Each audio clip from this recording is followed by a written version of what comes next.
Welcome to InTuneDeep Tarot. Thank you so much for tuning in. Please be sure to like, share, comment, and subscribe if you're interested or anything resonates with you and you'd like to watch more of the things that I post and more of my content. If you're interested in a personal reading, that information is in the description box. And if you're interested in donating, and especially to everyone who has already donated to my channel, thank you so much. I appreciate everything that you have done and the support of my channel. I hope the universe blesses you 100-fold. So getting into this reading, I'm going to do a reading on no contact. Those of you who are in no contact with your person. The first card that I pulled up was the palm tree. It says stability, security, permanence, growth, endurance, and flexibility. And at the bottom of the deck was heartbroken. Heartbroken says deeply hurt, sad, separation, breakup, feeling lost, grieving, and mourning. I get a sense that at the beginning of this partnership, this connection, I want to say, there was stability. It was promise. It felt like, this was going to be something that was going to come to life. This connection was going to evolve like most of them do. The talking phase, the getting to know one another, asking each other's interests, the spark was there. And then all of a sudden it was dwindling. And it probably was something where it was runner chaser. It was a situation where the person will pull away, you'd pull away. It was a push and pull constantly, and then all of a sudden it resulted in separation. And then now there is someone, one or both of you are now left heartbroken. And it says deeply sad, hurt, separation, breakup. So there has definitely been a situation where the two of you are not speaking right now. And now, as a result, of course, we're doing a no contact reading. Under that heartbroken card is the chaser. Could have been you or them. Most likely it's you because you're actually still inquiring. Not saying that they aren't, but it says chaser in a codependent relationship, fear of abandonment. So this person could have been doing the whole peekaboo situation, coming in, leaving out, leaving you on a string, making you feel wanted and saying all the right things, and then all of a sudden this person is nowhere to be found. So let's pull some energy to see what's going on.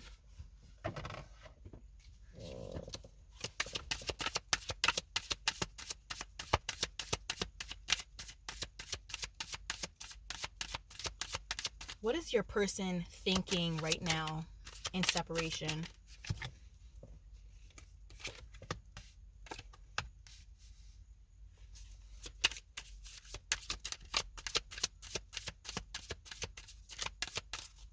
What is your person thinking in separation?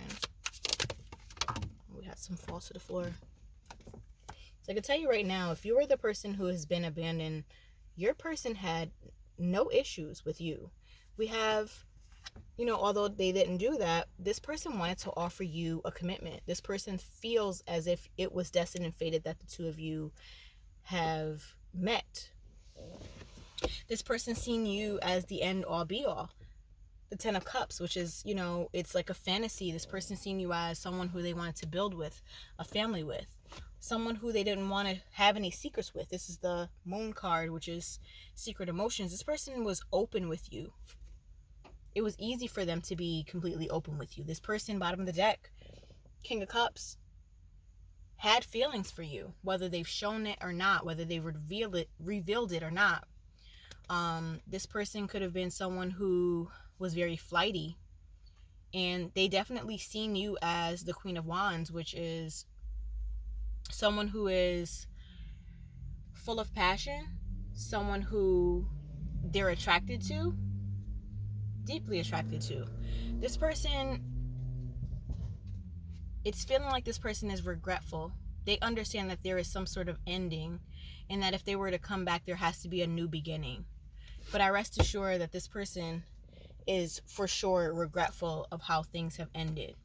I'm not sure if they have the guts to come forward and actually reveal that and tell you that verbally, but this person is now regretting not treating you like the treasure that you truly were.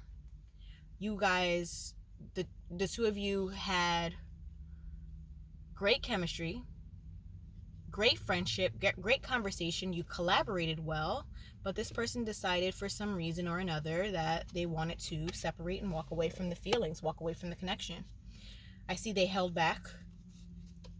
Because frankly, this person seems to be someone who has a lot of healing to do. It may be because of some immaturity. It may be because of lack of communication. This person isn't a great communicator. But there was a spark. There was truthfulness. There was a spark of feeling as if the two of you would come together because the two of you checked off a lot of boxes on each other's lists. And you or them waited for them to sort of wake up to the connection as much as you did. And I'm getting a sense with this balancing act that I feel energetically that you may have been feeling it more and have been a bit more expressive, and also you held the brunt and the weight of it all by taking more of the responsibility of it all, of this connection. You prayed about it. You really asked for guidance, from whoever you pray to, whatever your belief system is. You may have done, rituals for it. And the connection was there. It was mutual. And I'm getting a sense that maybe this person wore a false mask and you may have saw them online and could have seen that, they could have been connecting with other people or connecting with someone else. And that's not to say that you're a horrible person or there was something wrong with you. This person just left you in some sort of limbo. This person became very cold, very stingy, and closed off to the connection and closed off to their emotions and closed off to the love you tried to give. Again, with this King of Swords energy, this person was guarding their heart, guarding their mind, guarding their energy, guarding their soul, because there was something about your love that was so powerful that scared them. I do say that there was a strong sense of friendship and trust. So in this kind of connection, just as, advice from me personally as a reader, if there's someone who is not treating the connection like you would and not giving you the equal give and take or the effort that you are giving it, please do not hurt yourself and give more to a connection where the other person isn't watering their side of the fence or watering their grass, so to speak. Let's see if your person at all will be making any attempts toward conversation with you. Let me get some cards on that. Will my viewer's person be making any attempts to contact them soon?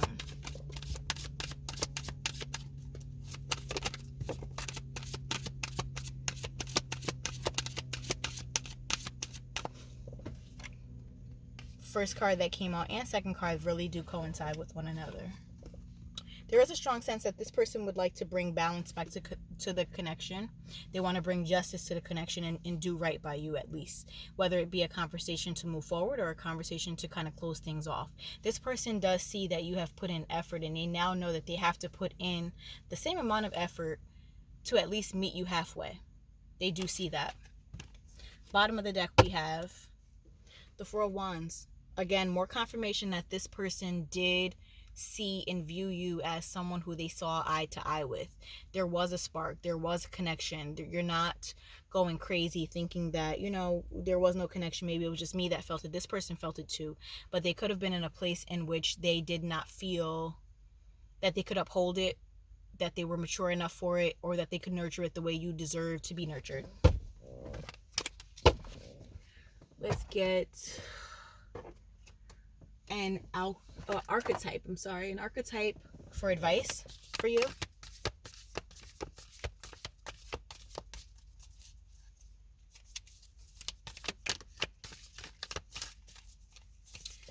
Divine, please give us an archetype for advice. And we have one. Let's see what it says. Wow, Eros. Let's read what that says.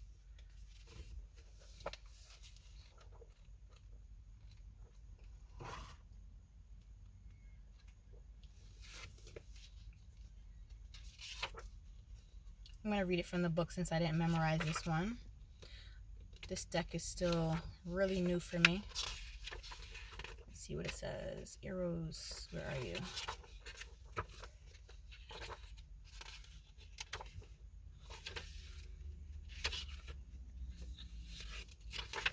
Eros, it says love as desire, eroticism, sensuality.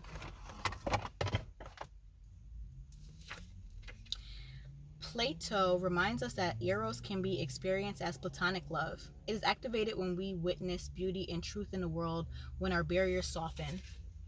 The Hindu goddess Lalita, she who plays, it means, can help activate Eros energy. She is also known as Kameshvari.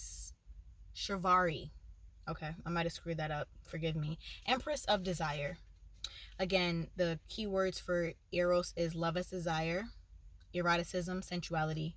Through Eros can be depicted as unbridled sexuality. Excuse me, Mercury is almost in retrograde and I'm stumbling over my words. Let me start over. Though Eros can be depicted as unbridled sexuality and eroticism, a more contemplative understanding of this archetype energy leads us to the root of desire itself. What do we long for? What are we awakened? Why are we awakened by love? What makes us hesitate in the face of intimacy? Eros reconnects us to primal longing to merge with another human being, nature, music, art, plants, food, or anything that we perceive we are separate from. Eros allows us momentarily unite. Our heart embraces otherness, and in doing so, we further understand our own. Our life force awakens. This card reveals an inevitable initiation into love's labyrinth.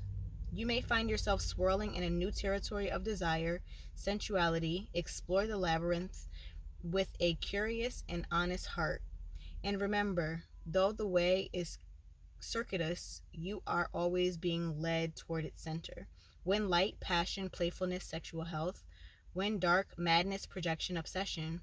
Go deeper. Love Sonnet XI by Pablo Neruda.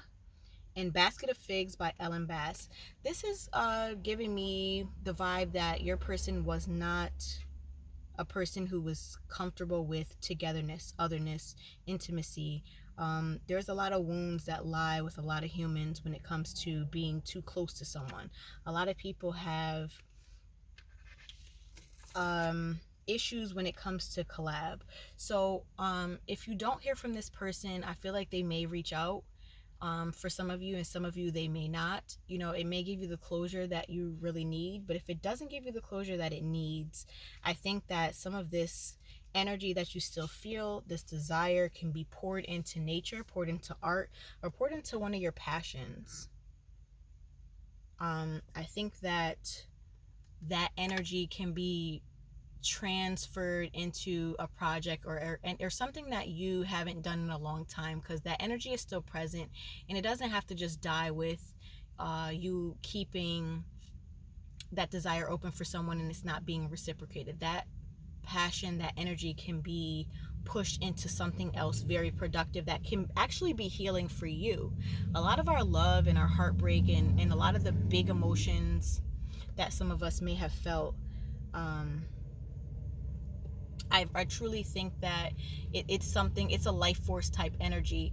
And a lot of people say, a lot of artists actually have that, and it can be transmuted in that kind of way to produce very beautiful art and, things that produce things that even other people who are going through the same thing that you are, so that they can resonate with it, and it can be healing for you as the creator and them for the consumer.